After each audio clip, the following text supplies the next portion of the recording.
Hello everyone, Charles Watts here. Welcome back to Inside Arsenal. It's Monday. I hope you're all having a very good start to the week, wherever you're watching or listening to this around the world. If you're over here in the UK, I hope you're having a cracking bank holiday Monday. Plenty to get stuck into today. Apologies, a little bit later than usual today. Might be a little bit croaky as well.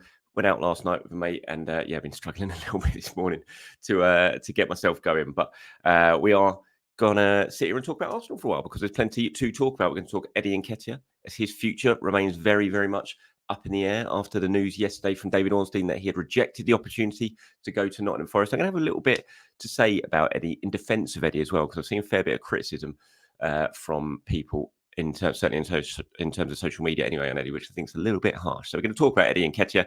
Got plenty of other stuff to talk about as well. Lots of reaction from you guys to what we spoke about yesterday following the win against Aston Villa. Some positive news on Gabriel Jesus' injury as well. So plenty to get stuck into. And we're going to start with Eddie, because obviously it's big news. This 30 million deal was pretty much all agreed between Arsenal and Nottingham Forest. Expectation was it was going to get done, but Eddie and Forest couldn't come to an agreement on terms, and that deal has now collapsed. Forest have gone back in for Santiago Jimenez over at Feyenoord and trying to get a deal done for him instead. Now, obviously, David broke the news yesterday that this deal was off, and I saw lots of criticism instantly on social, and I've seen some comments and stuff like that about, just, he's being greedy, he's not being able to agree terms, Arsenal are giving him too much and he's asking for too much, and just things like that, which I just think is a little bit harsh, because you've got to remember there's two sides to this story. Remember, it wasn't so long ago that Eddie was perfectly happy to go to Marseille, and he'd agreed to go to Marseille, and it was Arsenal who decided that they wouldn't take the money, basically, because Marseille weren't offering enough. So Eddie, despite him wanting to go there and having agreed to go there in terms of personal terms, had to stay at Arsenal. And so I think it's harsh that you can then criticise Eddie for turning up the opportunity of going to Nottingham Forest. Now, the key thing here is the expectation of a transfer is still going to happen before the end of the transfer window. We've heard about Crystal Palace's interest in Eddie. It's long-standing interest. We've spoken about that many, many times before. Now it appears that is potentially something that could happen between now and the end of the window. There is other interest in him as well. So I just think it's a bit harsh to immediately, without knowing the whole story, about why people just suddenly criticise Freddie for turning down the opportunity to go to Nottingham Forest. Obviously, it just didn't feel right for him. Whether that's about the money, we don't know. I don't know. It could have been about plenty other things in terms of, I don't know, how Nottingham Forest explained they viewed him and how he was going to play and all that sort of things in those talks that we just, we're not privy to. So I think everyone's just got to take a little bit of a step back from this. As we said, it looks like there is still a move in the offing for Eddie. And again, if he knows about that, if he knows of interest elsewhere that's coming in and potential bid that's going to be coming in, and he'd rather go to that club, then why would you accept to go to Nottingham Forest? We know he's very much a London boy. If Palace is the move that he really, really fancies, then he's going to hold out and try and get that move done rather than just accepting to go to Nottingham Forest. You can't just push a player out the door and say, right, you have to sign for this football club. If he doesn't fancy it for a multitude of reasons, he doesn't fancy it. And I think it's a bit harsh to criticise him. Look, I think this is the perfect time for Eddie Nketiah to go. And I'm sure he probably thinks that as well, because he wants to go out and play. He knows he's not going to play if he stays at Arsenal very much, even if Gabriel Jesus is out for a while. From an Arsenal point of view, it is absolutely the right time to sell Eddie Nketiah. So for all parties, everyone wants to try and get a deal done this window. But if it doesn't feel right for Nketiah, then you're not just like, if someone says to you, right, you've got to go to this place and work now, you're like, well, hold on. If I don't like that, I don't like the boss, the terms aren't right for me, the working hours aren't right for me, I don't know, then you're not going to do it, are you? So it's the same with footballers, despite how much money they're getting paid. So yeah, I just think it's a little bit harsh that people are having to go at Eddie over this. And we'll wait and see what happens. We've still got 4 days left, is it, before the end of the transfer window.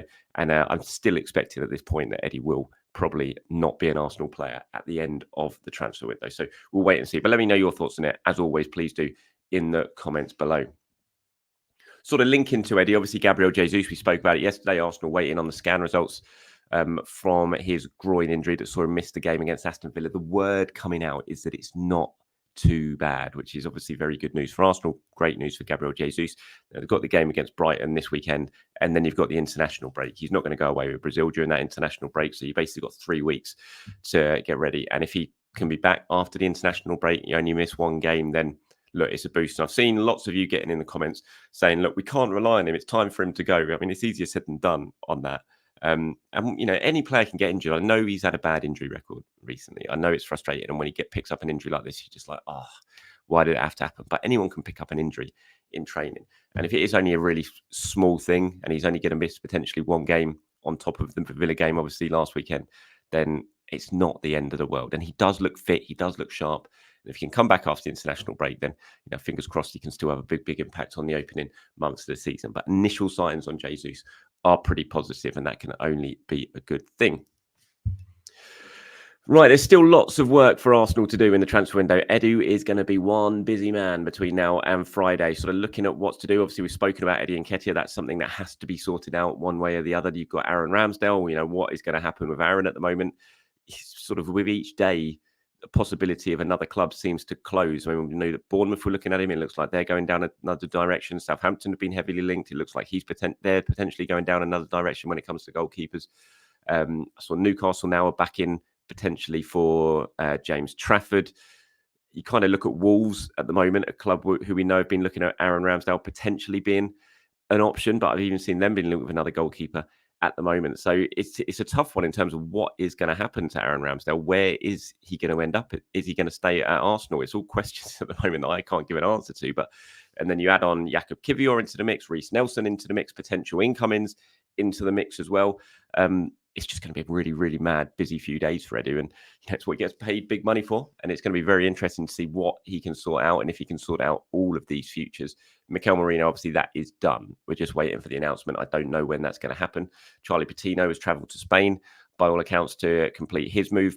Fabio Vieira has headed over to Portugal, and that move is going to be completed soon now that Conceição has agreed a deal with Juventus. That means that Vieira's move back on loan for the season can be confirmed as well. So there's loads going on at Arsenal at the moment. He's juggling an awful lot of different balls at the moment. Anyway, and it's not just him, of course. It's the whole recruitment team who are working together on it. But it's a busy time for Arsenal, and I think we're going to hear lots of news about exactly what is going on over the next four days. But yeah, Ramsdale's an interesting one. I got a comment here from Mascon Chapman Davies. He said, couldn't agree more about Ramsdale save. This was in relation to what I was talking to yesterday when someone asked me, was David Raya's save against Aston Villa the best save an Arsenal keeper has made since Seaman made the save against Pesky Salido in the FA Cup semi-final all those years ago back at Old Trafford? And I said, I think Ramsdale's free kick save against Maddison when he was playing for Leicester topped it. So obviously Mascon Chapman here agrees. So I couldn't agree more with Ramsdale save versus Maddison. I remember exactly where I was when I saw that, which speaks volumes for me as an international fan. Watches games at all hours and all types of random places. It's the best save I've seen an Arsenal player make, but that Raya one was certainly up there. On Ramsdale, the longer the window drags on without concrete links, the longer I get the feeling we'll see him in an Arsenal shirt for one more season. What do you think the most likely outcome is this window? I love the show, Charles, from a first-time commentator, long-time viewer. Thank you very much for becoming a commentator as well now. A commenter, sorry, not commentator. What's the most likely outcome? As I was just saying, it's tough at the moment because you're kind of looking around at the potential options for Ramsdale, and they just seem to be narrowing. I mean, from a selfish point of view, I just feel like, well, just stay at Arsenal for another season. Obviously, that's not what I don't think Aaron Ramsdale is going to want. But from an Arsenal point of view, it's like, well, then you've just got two top goalkeepers again for another season, which is great. And it would solve an awful lot of issues. So we'll have to wait and see. I still think there will probably be a move found for him. But ideally, now, as we get this late in the window, with so many other things that Arsenal need to do, I just think, it'd be great if he just ended up staying, to be honest. But we shall see on that. Okay, FPL roundup. Congratulations to Ibukun Adu and his team, Lanidi FC. They top the Inside Arsenal league at the moment. 106-point week for him. Moves him up to 199 points. So he has a 4-point lead over Third Time Lucky, which is managed by Dan Smith. So here's the top 10 for you to look at there. Old Havertz Kai Hard by Ash Mead. I was looking at this league in the pub last night with my mate, and I was very much laughing at that name. I think it's a really good name.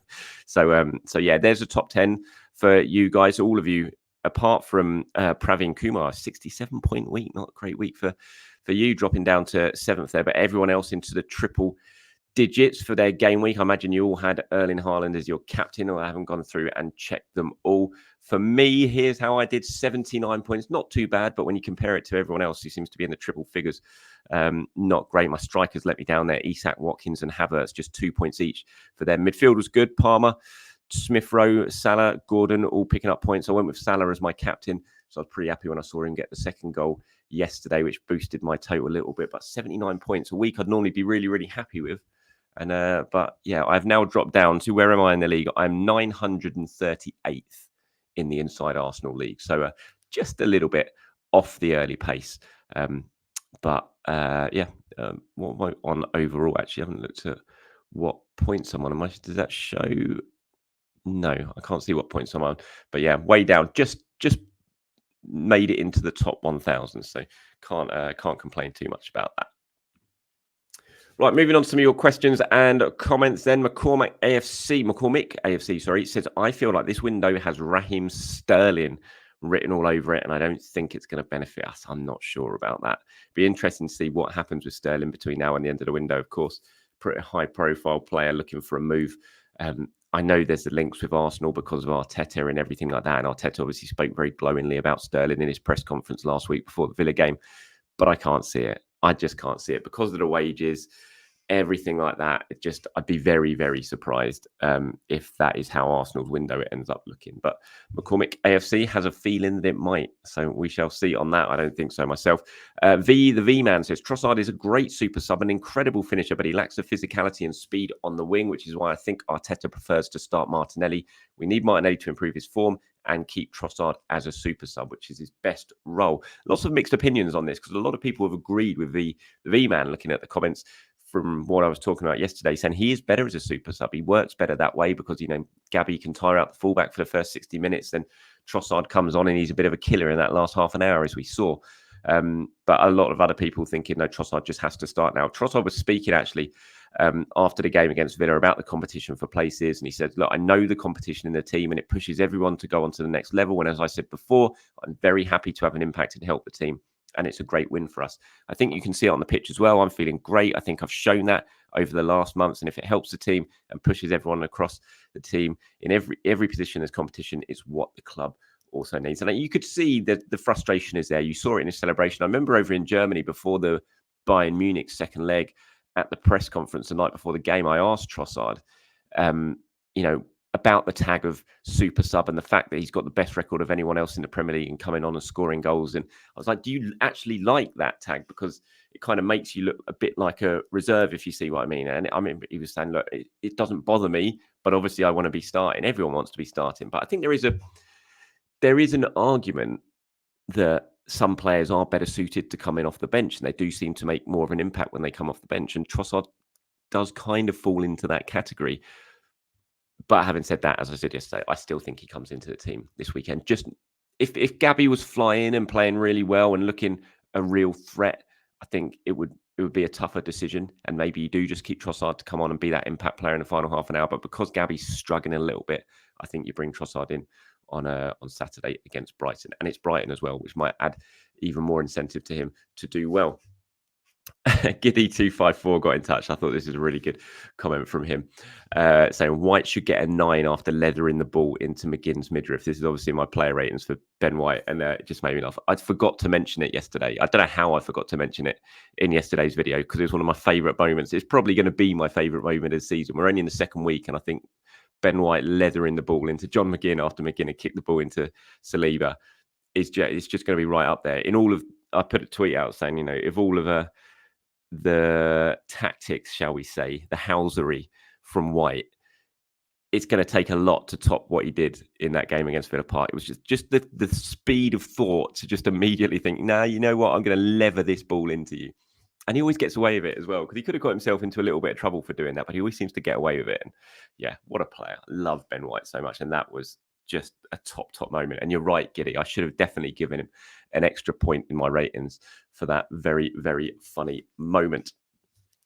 Right, that's it from me, everyone, today. Thank you very much for watching and for listening. Appreciate your time, as always. Like I said, if you're in the UK, have a very good bank holiday. I'll be back tomorrow to do it all over again. I'm sure things are going to move on even further in the next 24 hours when it comes to Arsenal and transfer news and negotiations, because the clock is very much ticking. I don't know what that was. It was supposed to be a clock ticking, but it wasn't a very good one.